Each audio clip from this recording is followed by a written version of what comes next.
Yo, what's up guys? Kumusta kayo lahat mga kamashpit? Ako nga pala si Miko Mosh. Maraming salamat sa pag-click at panonood ng review reaction ko na to. Thank you very much. Okay. Medyo nakakarami na ako ng video sa YouTube, no? Saka subscribe nyo naman ako, please. Para medyo, alam mo yun, although libangan lang naman to, pero masarap din kapag, alam mo yun, may nakaka-appreciate sa'yo na tao through subscription, no? At guys, follow nyo ako sa TikTok, no? Lalagay ko sa link sa description yung account ko. Tapos yan, may kita nyo dyan sa screen yung TikTok account ko din. Screenshot. Ngayong araw, no, ngayong gabi na pala. So ngayong gabi ay magre-review and react tayo ng kantang Ahon ng Setsuna. So yung kanta na to ay suggested ng isa sa mga viewer natin, kapwa kamashpit natin, no, na ang pangalan ay si Carlo Elamil. Tol, maraming salamat sa pagsuggest ng kantang to. Hindi ko pa naririnig yung kantang Ahon actually, pero excited ako kasi nagkataon na hindi ko pa napakinggan tong kantang Ahon. Excited ako if ano bang alam mo yan, parang what makes it so special para masuggest ng isang viewer natin itong kantang to. So yun guys, paalala ko lang, nireview ko na yung kantang Silaw ng Setsuna. Lalagay ko dyan, no? May kita nyo. Tapos nasa description din. So check out nyo rin yun guys. Isa yun sa mga unang video na nilabas ko sa YouTube. Pero anyway, nakilala ko yung Setsuna dahil sa endorsement ng Macbeth or ng Tribal ata. Dahil sa Facebook feed ko. Tapos yun, doon ko sila nakita and then parang sabi ko okay yung bandang to and then yun, doon na nag-start. Guys, wag kayo mahiyang mag-suggest ng mga kanta, no? Especially kahit nasa underground, kahit nasa indie, kahit mainstream, alam mo yun, kahit veterano na, no? Maganda kapag alam mo yun, nakaka-discover din tayo ng mga bagong kanta, bagong artist, no? Suporta din sa mga kapwa nating musikero, mga artist. Although hindi naman ako artist, pero masarap, alam mo yun, masarap makinig ng music, no? So yun, di ko na masyadong patatagalin guys. I-review and i-react ko na tong music video ng Setsuna na ang title ay Ahon, no? Play ko na guys.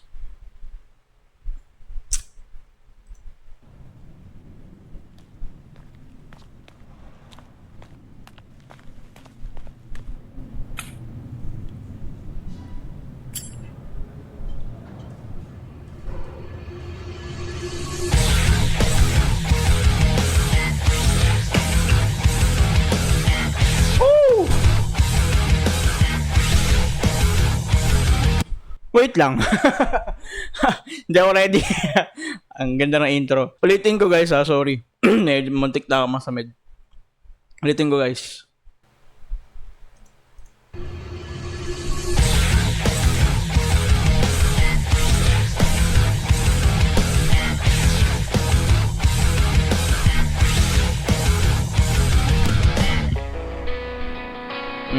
Nice, clean. Bakit bigla nice. lang iba ang kulay mo mag-isa sa pinuno natin? Sobrang taas ng percentage ng resemblance ng boses ng vocalista ng Setsuna. Yun yung naka-dreads ba siya? I don't know. Or naka-pigtail. Hindi ko alam ano tawag doon. Basta yung naka-cap. Ang taas ng resemblance ng boses niya, pati ni Jamir Garcia, no? Ganda. Hindi ko sinasabing kuhang-kuha niya, pero mahahalata mo yung influence, mahahalata mo yung kanino siya na-inspire. Play ko na guys. Balik ka konti.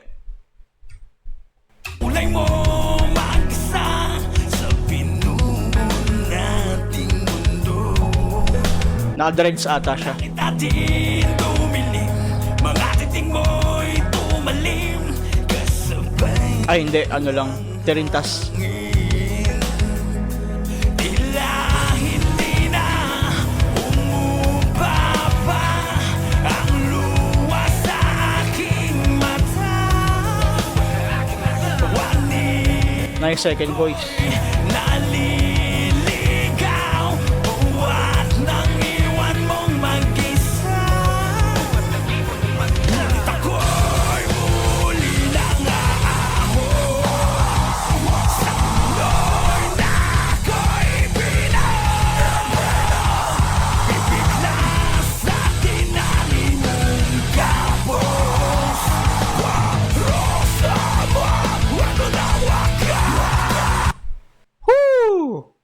Nice, nice. Ganda ng dynamics talaga ng boses silang dalawa. Pati yung second voice, pati yung second scream. Ano ba tawag doon? Second voice o second scream? Pero sure ako na siya rin yun kasi ano eh. Yung, basta parehas lang eh. Pero ang ganda nung ano. Ang ganda nung pagkakalapat niya dun sa chorus part. Chorus ba to? I think chorus to. Sarap sa tenga guys. Ulitin ko konti ah.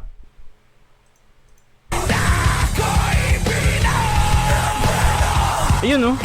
Woo!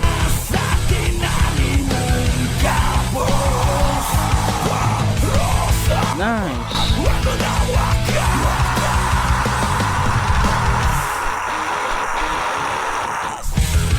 Woo! Nice. Balik intro. Mabigat pa sa dibdib kung ba't nagkaganto. Sabay ng pagsara mo ng iyong pinto ay damdamin na tang. Sobrang sarap sa tenga ng scratch, no? Bagay na bagay sa boses nung nagra-rap. Ganda, guys. Salamat sa nagsuggest nung kantang to, na-discover ko yung kantang Ahon. Shoutout sa'yo, Boss Carlo Elamil, no? Thank you, tropa. Thank you, Kamashpit. Sarap sa tenga nung rap. Tapos yung scratch, tapos yung scream, and then yung boses na maganda yung resemblance kay Hamir Garcia. No, so far ganda. Then yung instruments, no. Alam mo yung what makes it so special sa bandang to. I think on my opinion, napakahusay nilang maglapat na instrument, especially dun sa scratch na part or dun sa nagja-jockey or dun sa nagsisynthesizer. Sobrang ganda. Play ko na guys. Balik ka konti. Nagkaganto. Sabay ng pagsara mo ng iyong pinto ay damdamin na tangi laman ay siya po na tila baka ulap ang handa na rin sa pagpuso. Pero teka muna bago man lang tumatapos, mananatili ba na sa iyong piling nakagapos? Kung hindi na maghihilo, manginiwan mo na galos. Lahat yan iaanod ng luha kung umaano. Hindi na umubaba ang luha sa aking mata. Walino ko'y naliligaw. Buwat nang iwan mong mag-isa. Nice. Ako'y muli lang aahon. Sa tuloy na ako'y Bale, balik sa chorus, no? Ang ganda ng pasok ng verse na may rap, tas pre-chorus na may screaming, tapos may scratch, no? Tapos yung build-up nung riffing nung guitar, yung tat-tat-tat-tat-tat-tat. If maririnig nyo, no? Sobrang sakto dun sa, sa vibe nung kanta, sa arrangement nung kanta. Okay, no? Sarap sa tenga. Play ko na, guys. Balik ko konti. Ayan, chorus.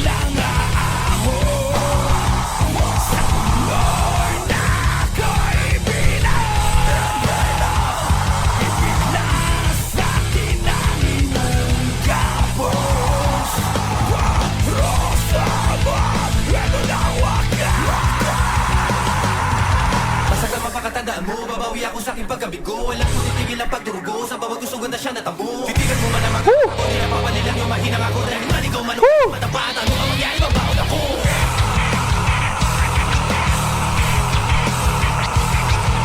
Titigan mo man ang mga mata ko, di na papalilang yung mahinang ako. Dahil manigaw man ako, kahit matapat, ano ang mangyari, babaon ako. Ay, muli lang nga. It's official.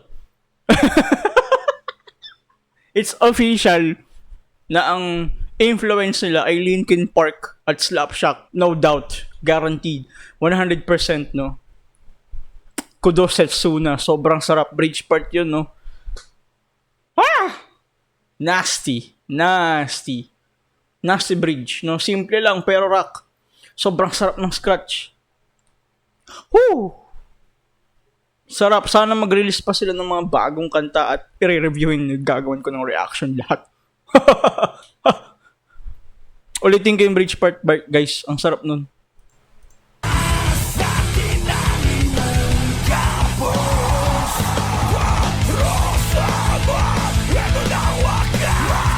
Bridge part.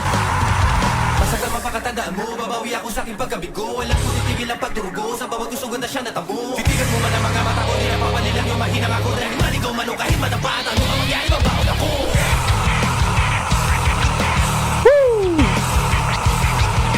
Titigan mo man ang mga mata ko, di na papalilang yung mahinang ako. Dahil manigaw man o kahit matapat, ano ang mangyari, babaon ako.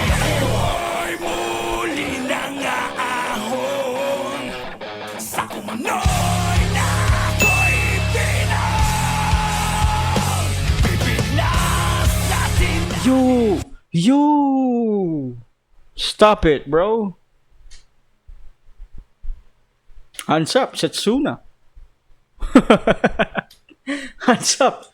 Ang sarap ng pasok nung chorus sa after ng bridge, yung may part na maikli doon na walang instruments, siya lang. Oh. Oh. Orgasm to my ears, bro. Balik kaunti guys, play ko na ulit.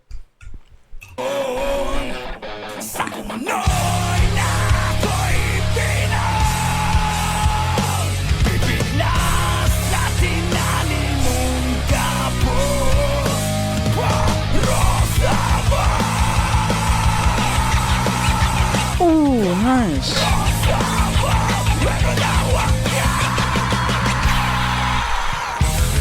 Nice, outro. Outro na ba to?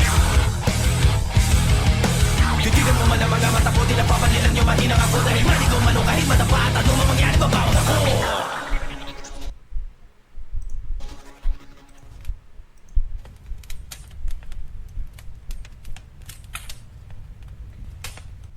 Nice, nice. Nice, bandang Setsuna. Grabe, grabe. Sobrang sarap sa pakiramdam na merong ganitong klaseng banda sa Pilipinas. Linkin Park na Slapshot. Damn. Sarap maging Pilipino pag ganito, no?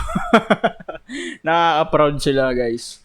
Sarap sa tenga. Para bang tayo ay binibiyayaan ng mga musikero, no? Mga music makers. Sarap sa tenga. Kudos sa bandang Setsuna. Salamat sa music na binibigay nyo sa amin.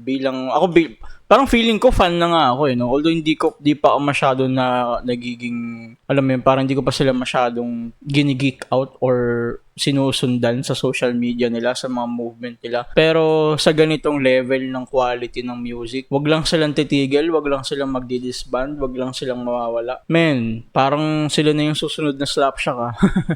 Although respect sa Slapshot, no, hindi mapapalitan yan. Nakaka-proud na sa tunog pa lang nila, alam mo yun, parang kung ako yung Slapshot, magiging proud ako na merong successor na ganito klaseng kaganda, ganitong quality, no. Sobrang sarap sa tenga. Kudos, no. Napakagandang kanta, Ahon by Setsuna. Yung kanta nilang Silaw, sobrang nagustuhan ko yun. Kasi nakaka-inlove yung scratch part, no? Yung mga jockey part. Yung bigat, yung heavy, yung riffing, yung screaming, yung rap, no? Napaka normal niyan sa nu metal. Pero yung mga nu metal na merong scratch, merong synthesizer, para sa akin sobrang sarap sa tenga nun. Na nagagawa nilang lapatan ng magandang synthesizer. Yung mga kanta nila, it makes everything perfect. It makes everything make sense. Kapag merong magandang pagkakalapat ng scratch, no. Tapos magandang pagkakasulat ng ng lyrics, no. Na sobrang na-amaze ako sa mga banda na hindi sila malalim magsulat, pero yung art, yung craft dun sa lyricism, mataas pa din kahit hindi masyadong malalim. I don't know if may gets niyo ako guys sa part na yan, pero pinaghalo-halo nila yung talent nila, yung expertise nila, tapos pinagsama para maging, alam mo, yung super saiyan. Napakaganda, napakasarap sa tenga, bandang Setsuna. So yun guys, hindi ko na masyadong papahabain ng sana nag-enjoy kayo sa review reaction. Medyo pinawisan ako sa pinaggagawa ko sa buhay. Maraming salamat sa pag-click at panonood ng video ko na to. Guys, subscribe nyo naman ako please. And follow nyo ako please sa TikTok. Popost ko dyan sa description. Thank you very much. Bye-bye.